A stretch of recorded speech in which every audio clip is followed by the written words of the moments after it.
Welcome back to the Double Loop Podcast, your source for everything about fingerprints.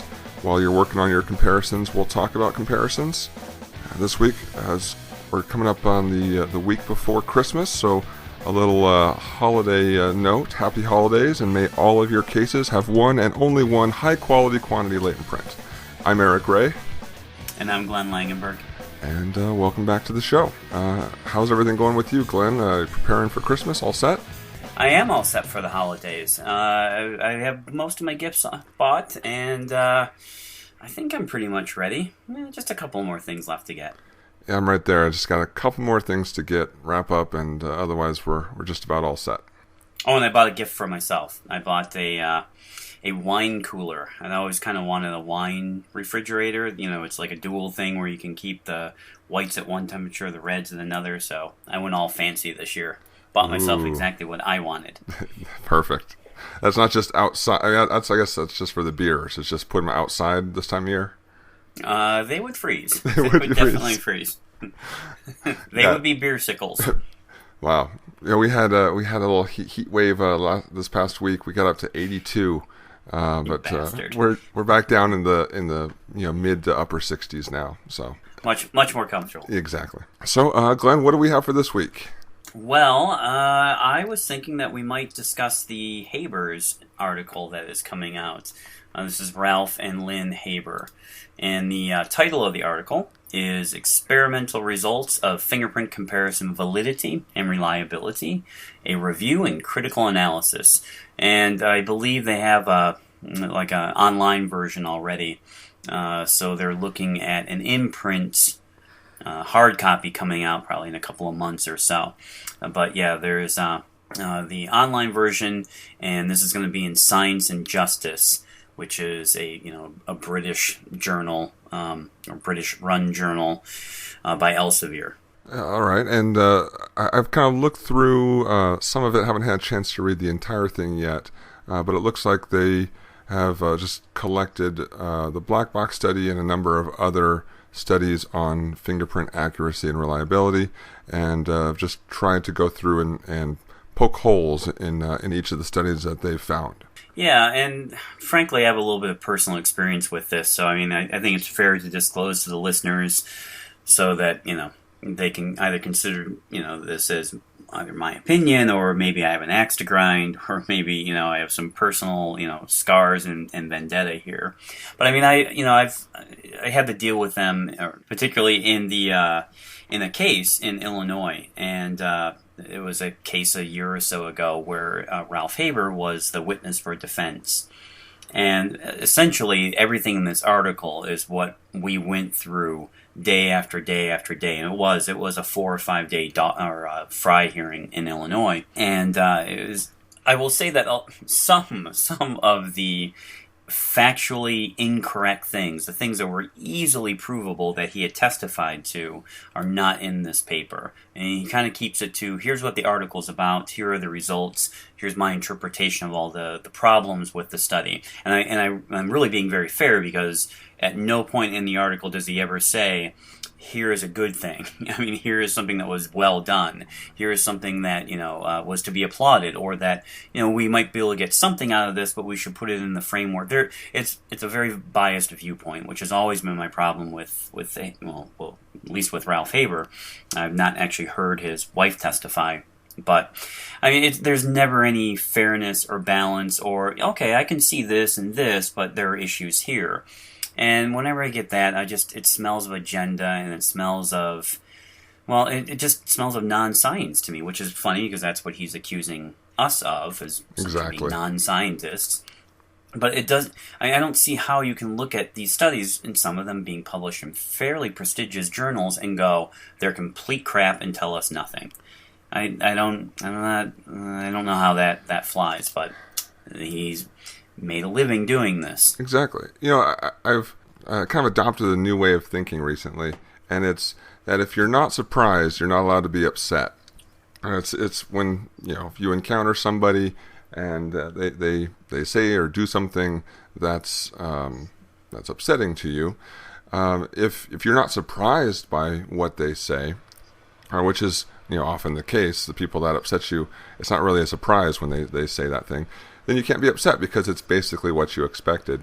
And seeing this article come out, that was kind of my initial reaction. Is for years and years and years they've been harping on the lack of studies demonstrating reliability and accuracy of these fingerprint decisions.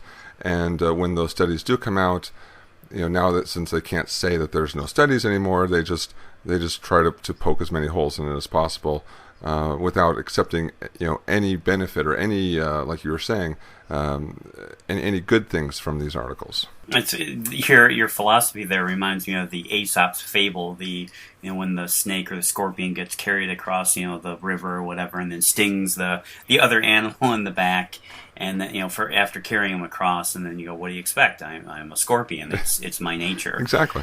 So don't be upset by that. Yeah, that's a good philosophy, Eric. Well, thank you, Glenn. Well, let's jump into the article and see what they have to say. Sure. Well, the first thing, and for the audience too, you actually participate in the black box study, so you do have some firsthand knowledge. Although, again, I'm sure Haber would argue that it's post study and post everything. So Well, it was good, kind of a compliment to see that Ralph Haber considers me among the best of the best, the cream of the crop, the absolute pinnacle of this discipline because I participated in the black box study. Yes, that is what he says, and that's one of the criticisms, is that the study used examiners that are too good. So the results can't be generalized in any way to casework because the FBI has handpicked the cream of the crop to participate, essentially stacking the deck in their favor. And one of the things that he brings up on this was because of the questionnaire that the FBI gave to all the examiners, which asked if they are certified either by the IAI or by their agency. Basically any accredited laboratory, which I would assume is most of those that participated, came from accredited laboratories. Just kind of the biggest, the labs that handle the most cases across the country, are required to put their examiners through some sort of certification process to approve them to do casework. So of course, everyone that participated in this test is going to have to answer yes to that question, that they were certified by, if not the IAI, then at least their agency to do casework. Right. And I think that's going to be just a common theme throughout this paper as you look at it. It really is a no-win scenario, which I think we can all recall from Star Trek II was the Kobayashi Maru. Kobayashi Maru, yes. As everybody knows. It's a no-win situation. On the one hand, if you use the best examiners, or whatever he's calling the best examiners, then you stack the deck. On the other hand, he's actually written other articles that you would expect that in these types of studies that you would use the best examiners, and he literally has contradicted himself. And then in other instances where trainees or things are used, he criticizes that. Or if they're too easy, what he's deeming as too easy, well then there are no errors. But as soon as there are differences of opinion, he points out that there are differences of opinion and there's no reliability. So it really is damned if you do, damned if you don't. If the examiners get them all right or close to all right, well then they were too easy. If they disagree, as they do in many of the studies, because we're trying to focus on the low end, on the more marginal prints, exactly. Well, then the methodology or the process in itself is unreliable and therefore not fit for use because you can't get agreement between examiners. It is truly a no-win situation. Exactly. And you see that going through at every point that he makes, or they make, throughout this whole paper. Exactly. So I thought I'd read just a few things out to you and kind of get your take on it. And one of the ones, and then this is why I think there's such a bias here, is that I can actually read this article and go, that's a fair point, or that's a fair point because I know I, as an author of that study, pointed that out, or I know that author pointed that out, or there's a few things in here that I think are pretty fair, and one of them that comes to light is that he noticed in the black box study. So, for the listener, the images are presented. They have a chance to decide if it's a value or no value. If they say value, then it goes on to do a comparison. The known exemplar is then presented. So what he noticed was that there was a difference between the paired images, ones coming from same sources versus ones coming from different sources. So if the difficulty of the images were exactly the same, if you were giving same source images or different source images, and you hadn't seen the known print up front, then you should have fairly equal no values. Are you following me? Yep. No, I know exactly what you're talking about. Okay. So, and what he noticed was that, in fact, when they were from, what does he say here? He says that when they are coming from different sources, so they're not the same source, so an exclusion decision might be the appropriate decision. And they're coming from different sources, they were only determined to be no value about 1 in 7 times, or, 1 in 7 times compared to when they were from the same source, which was about 5 out of 6 times. So there's a big disparity that the same source ones tended to be called of value, whereas the different source ones tended to have a different conclusion of value. Right, and I would assume that that's generally when the study was set up, those latents with that were from the same source as a ground truth, there had to be some certain level of quality or information associated with that latent print for it to be comparable, because there's no point in comparing just a complete black smudge, even though it's the same source. For the different source ones, you'd think there'd be, some sort, like you were saying, some sort of comparable, roughly equal quality level. But as we all know, generally you can exclude prints at a lower quality, a lower amount of information than what you can ID on, and that just seems to be where this is showing through. And my problem isn't that the Habers pointed this out, because this is something I noticed as well when I first read the black box study, but it's what they're assuming about the study. They're assuming that therefore the study is poorly designed, instead of recognizing that this is just a basic truth of fingerprint comparisons. The ones that are same source need to have a higher amount of information in it than the ones that are different source. Right, and as you're saying, it has to do with the amount of information the examiner needs to make a decision. And since examiners in the study did have the option for value for exclusion only, they might have opted for some of those no value decisions to be converted over to value for exclusion only decisions. Yeah, exactly. And that's another thing that it looks like they're just looking for something to harp on instead of trying to understand exactly what's going on.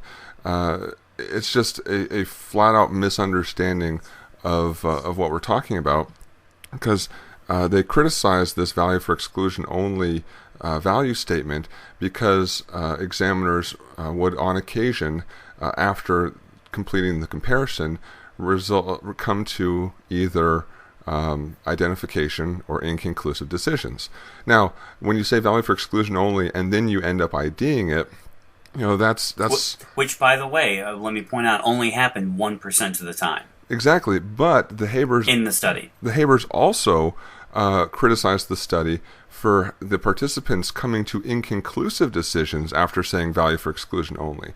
Exactly. In their mind, they're thinking that value for exclusion only means the only decision you can make is exclusion, and that's not right. the case. What that means, that term value for exclusion only, means that the only conclusions you can reach are exclusion or inconclusive.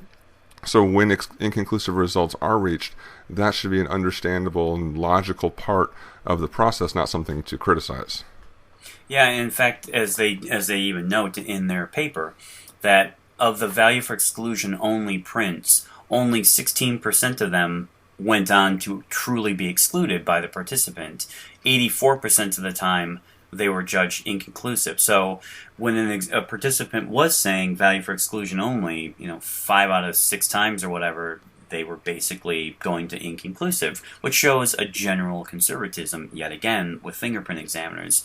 During that analysis stage, we think, okay, we'll keep it, we'll just take a look, and as soon as you see the exemplar, you go, yeah, I'm not going to make a definitive call here. I don't need to. I'm not going to. And the paper doesn't really recognize that philosophy or approach, or if anything, what it does recognize it, but it seems to almost demonize it as, see, this is a bad thing. Clearly, this was a poorly designed study. It just continues to demonstrate.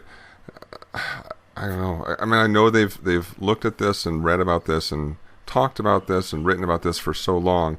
It's almost at this point an unwillingness to understand, what the discipline is really about. Well, in fact, I'll read this quote here. The better and more useful scoring in experimental design for and of value only for exclusion judgment is if the examiner reaches any conclusion other than exclusion after seeing the exemplar. So this would be your inconclusive here, Eric.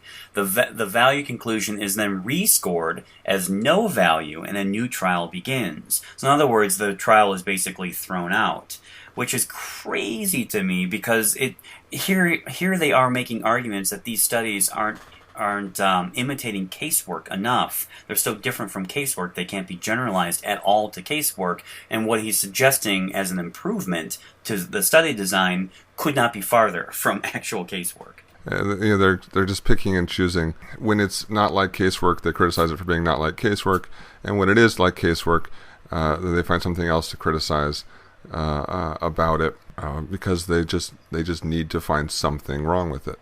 Well, I personally do want to respond to the article, and I will keep it very factual. I mean, the things that he harps on in my work, frankly, are easily disprovable and factually incorrect. But the nice thing about podcasts is I can say whatever the hell I want. Exactly. I like the idea of being able to point out that with these criticisms, there's nothing of value here for an examiner to take away from this. There's no benefit. It always seems to come back to nothing constructive or truly constructive or helpful. And I just wish that just once they would have to do their own research, and as opposed to being professional critics. And I'm not just talking about Haber, I'm thinking of a few other authors here. If they actually had to do their own research design, what a massive failure the study would be, because it would again show that they don't understand the process, so they're not designing a good, rigorous study that would be useful for generalizing error rates. It would be the exact opposite of casework, and therefore, I would argue, would not be very helpful. That's a good point, because when the black box study came out, that was extremely useful to us at our lab as we looked to make policy changes and just overall, even just philosophy while working on comparisons. It was really a big help in guiding the decisions that we made, and even continues today in when we approach comparisons. Just that kind of mental process of how you approach things when that's all backed up by all this information, all this data that came out of that study. And like you're pointing out here, you don't get that from this Haber article. You don't finish reading it and go back to the lab and you go, all right, I'm going to think about this differently, or I'm going to make these policy changes to improve our process. You're right; it's not helpful in that manner. All right. Well, moving on to another thing that was interesting. They discuss the repetition of images. So let me first ask this question: do you recall at any point in the study seeing a latent print pairing that you had seen before? You recognize the latent print from having seen it earlier in the study. You go, hey, I've seen this one before. Oh, I've seen this known print before. I remember my conclusion, and you had some recognition here. No, I didn't participate in the follow-up with the No, this wasn't the follow-up. Right. But in the initial one, I think there was 100 latent prints that I looked at, and then most of those also looked at the knowns for comparison. And I think maybe there was one time I remember where I was looking at the latent thinking, geez, have I seen this before? Or have I seen a latent like this in casework recently? Or it wasn't Right. like a recognition kind of thing, but was a, and this happens all the time when I look at latents in casework. Is every once in a while I'll see one and think, that looks familiar. Have I seen this latent before? Whether it's from just the pattern in the core or the distortion around the latent print, something just kind of rings a bell, and it's usually nothing. But I think I remember that happening once, but not enough to rise to that level of, yes, this is one I've seen before.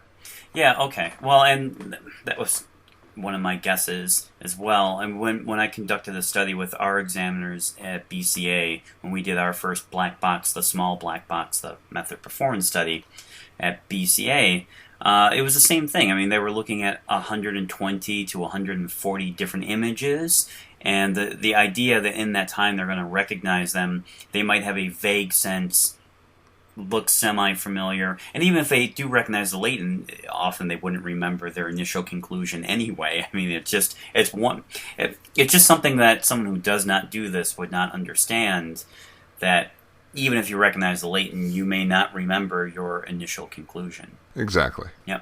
Well, anyway, what I didn't follow here was I'll just read it from the article. For example, the authors created, and they're referring to the FBI black box. The authors created 744 pairs of latent prints and known prints from a total of 356 latents and 484 exemplar prints. And then they say, to make 744 pairs, each latent print had to have been used at least twice for each subject, and could have been used more often depending on, how often there was repetition. Does that make any sense to you? I mean, I have a problem with that, because if you had 744 pairs from 356 latents, I mean, okay, yes, it is possible that you could have the same latent once going to a known, once going to, a different known. A different known, right? But that doesn't mean that the participants necessarily saw those. If you had a minimum of 356 latent prints, and each examiner was getting 100, right? Isn't it possible that you didn't see any of those? Exactly, and it's probably fairly likely that that an examiner would see the same latent print a couple times, but assuming that there was a random process and that it once removed randomly. It's sort of the random drawing without replacement. We right. don't know that they didn't design it in such a way that once you had that latent, it was struck from the list and you don't see that one again. That's true. So they are sort of making an assumption here that the subjects would have definitely seen several of them.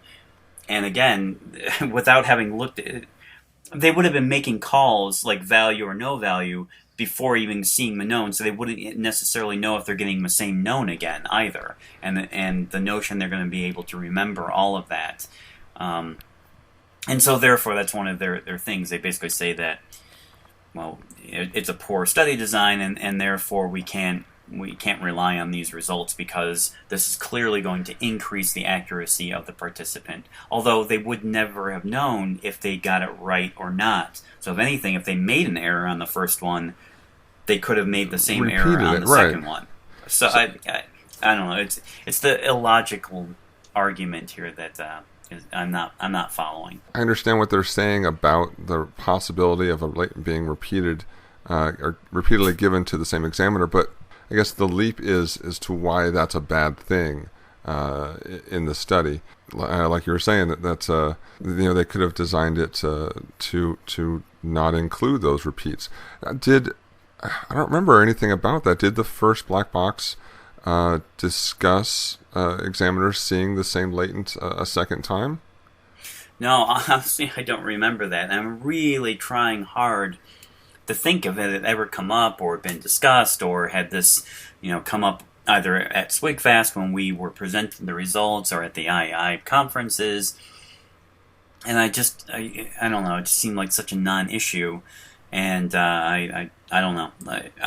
Either they did design it so that they did not see them again, out of the 300 and some. They designed it so they wouldn't see them again, or the number of them coming at them would have been relatively small and unlikely that would actually have any real impact on the results. I remember them discussing about how often each latent was viewed, how many people saw each latent, Right. and that would range from somewhere in the teens to up in the 30s, I think.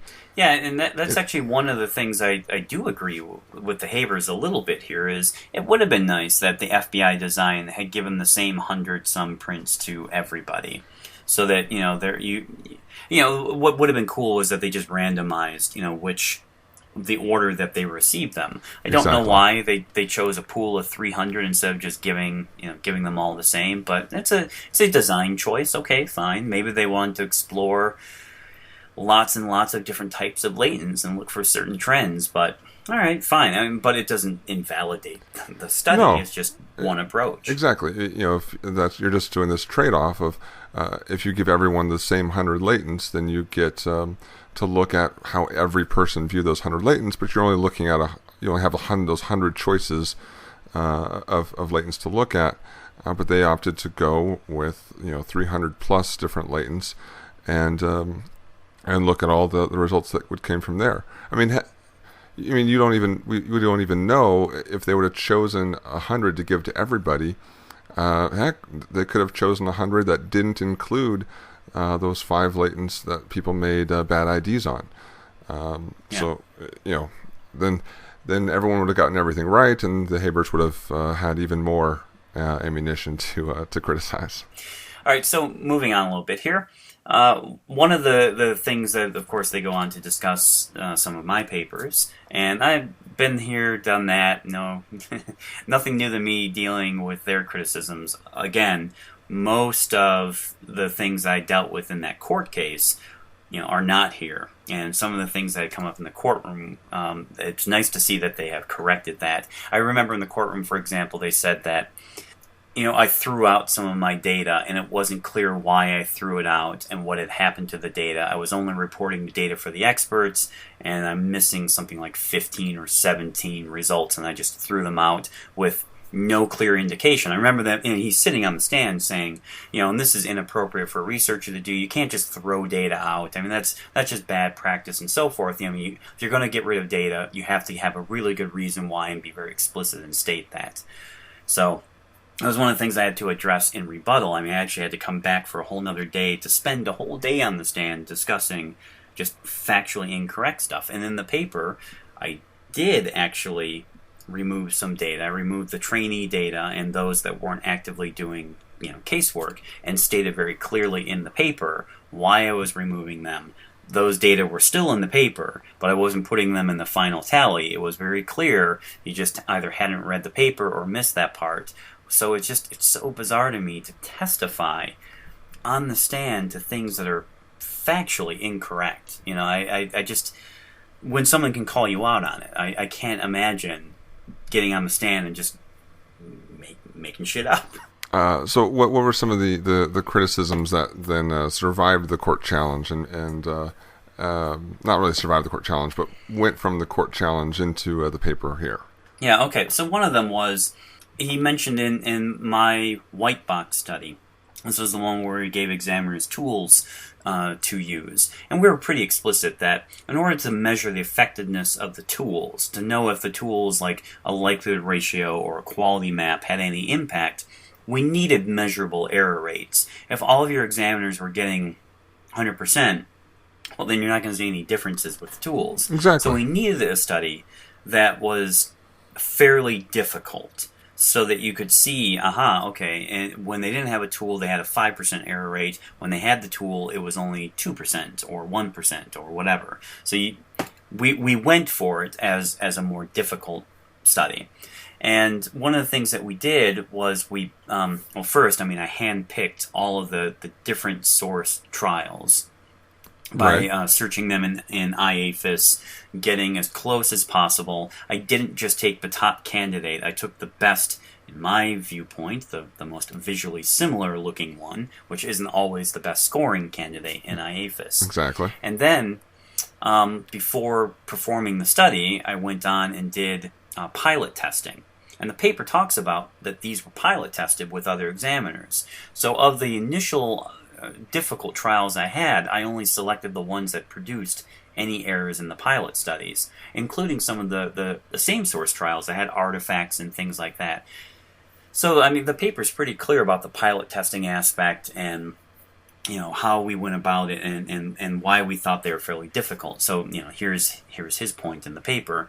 However, the experiment produced no evidence that the different source pairs were more difficult. In fact, they received a higher percentage of correct conclusions, 80%, than did the same source pairs. So first he says there's no evidence that they actually did anything, to show that they were more difficult. Well, I would think pilot testing is a good way to show that. Right. But then here's what he says, and let me get your take on this. The different source ones had a higher percentage of correct conclusions. In other words, 80% of the different source ones were excluded, but the same source pairs were only 63%. So clearly, they must have been much easier. I mean, that's the take-home message, that because there were more correct exclusions, they must have been easier. And this is just clearly shows how little they understand of this process, because there is a significant difference when examiners reach identification conclusions versus when they reach exclusion conclusions, because the process of looking for similarity versus looking for differences is a very different mental process, and when an examiner reaches that threshold decision, happens because of different types of information. To say that, and it's even if you look at the other results, the amount of erroneous exclusions, though, in your study was higher than the number of erroneous identifications, right? Correct, exactly. So he's just cherry picking numbers. He's missed the point, right? He's just cherry picking numbers to show this difference in the difficulty of the comparison, and exactly how even to suggest. I know. I don't get it. Even to suggest that you can somehow normalize and measure the difficulty of one set of identifications versus another, the difficulty of another set of exclusions is exactly that's just not possible.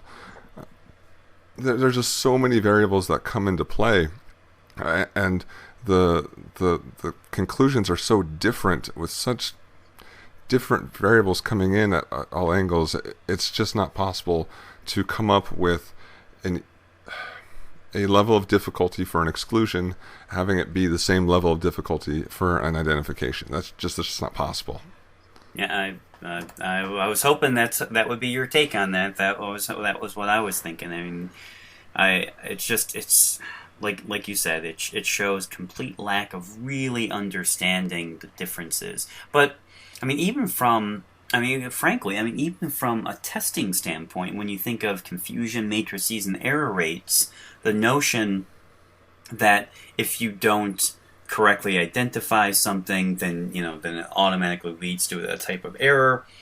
As he often says, that if they're from the same source, if you went inconclusive or an exclusion, then both of those are considered errors because there's a failure to identify. I mean, it's just the overall, I think, lack of respect almost for understanding how our decision-making models fit into traditional error rate measurements, which is what I've always liked about the FBI's use of Noblesse here. I mean, Noblesse is this very neutral company coming in, and they got it. I mean, they really got it right away and attempted to mirror that very nicely.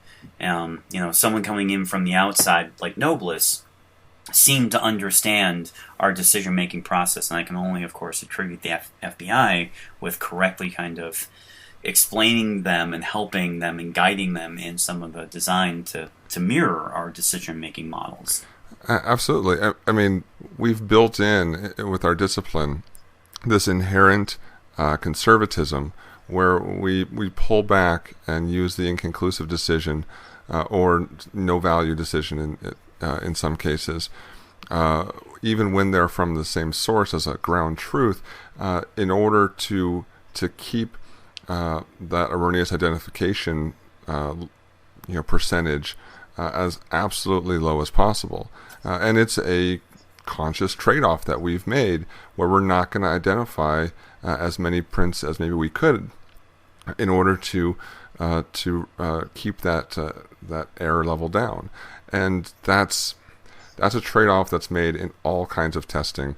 I mean, even going back to when I used to work at the blood bank and we do tests for viruses, we would have quite a few false positives because we wanted absolutely no false negatives.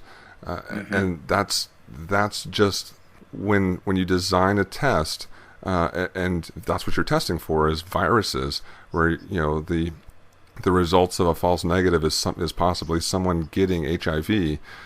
You want to get that possibility as absolutely low as possible, so you accept a trade-off with a higher rate of false positives.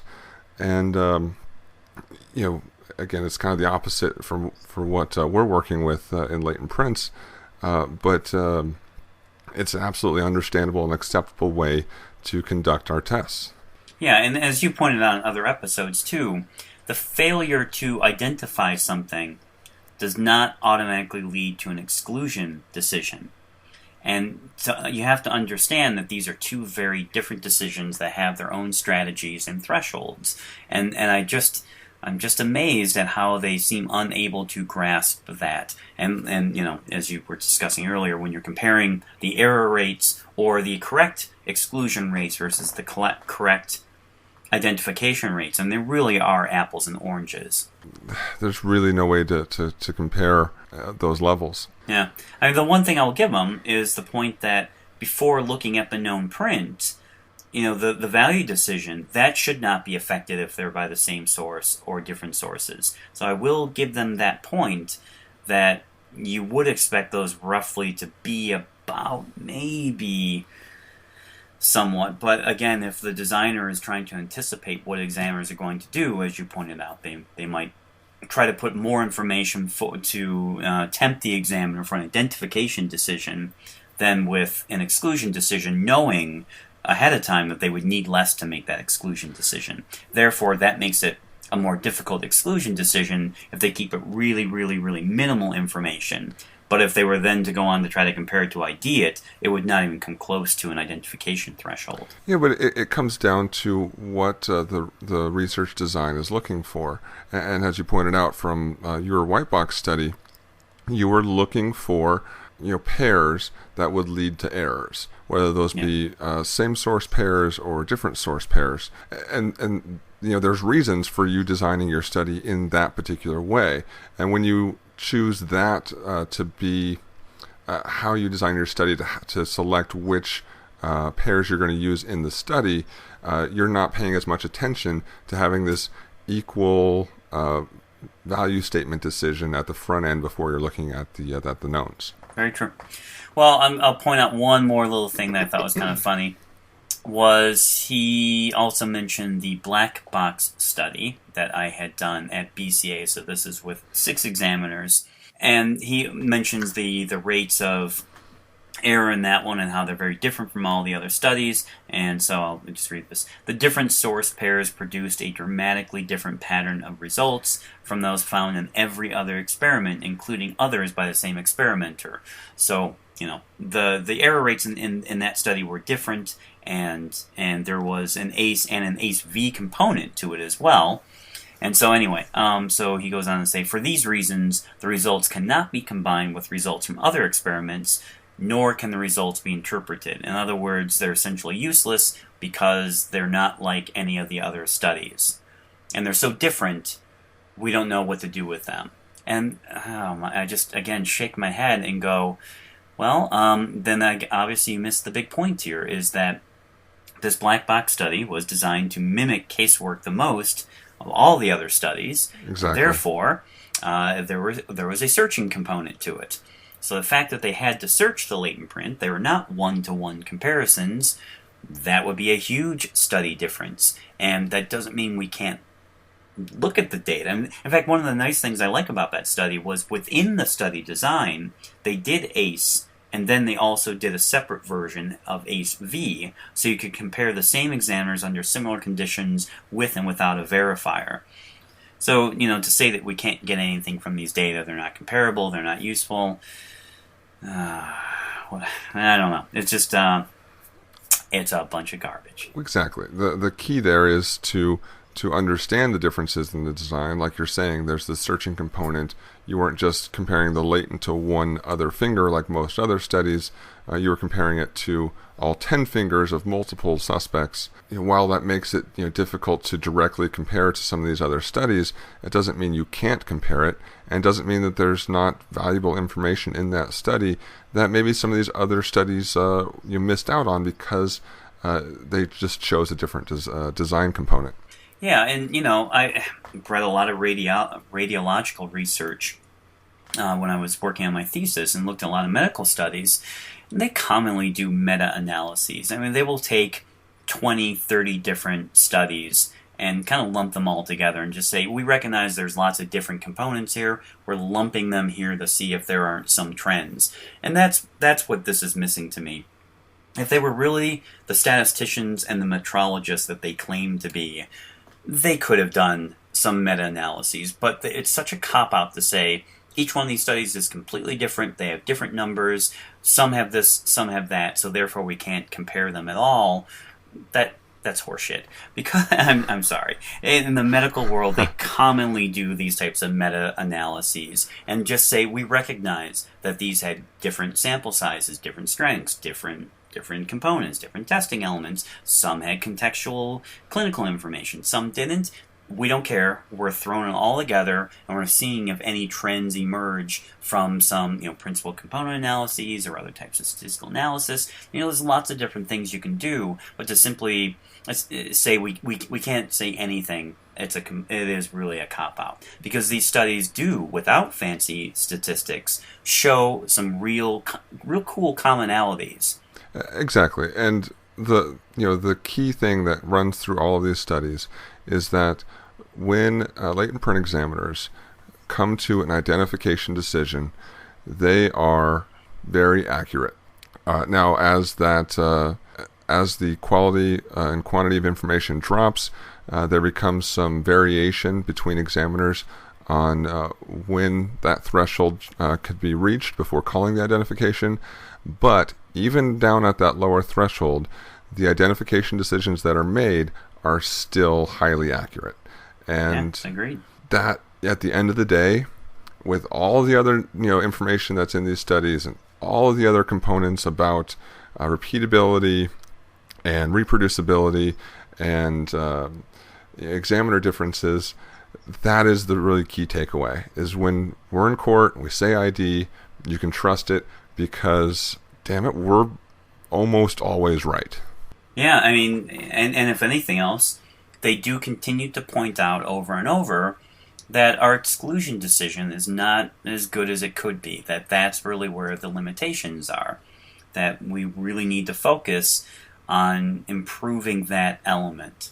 Absolutely, and that comes with, finally, as a discipline, recognizing that we need discussion on that topic and we need training on that topic, and it's finally happening. I would predict that after most of the discipline goes through training on exclusions and groups like SWGFAST or whatever SWGFAST turns into has guidance really groups. Exactly GGs have real serious discussions on exclusions and the implications of exclusions and the philosophy of exclusions. Those error rates will dramatically improve as well.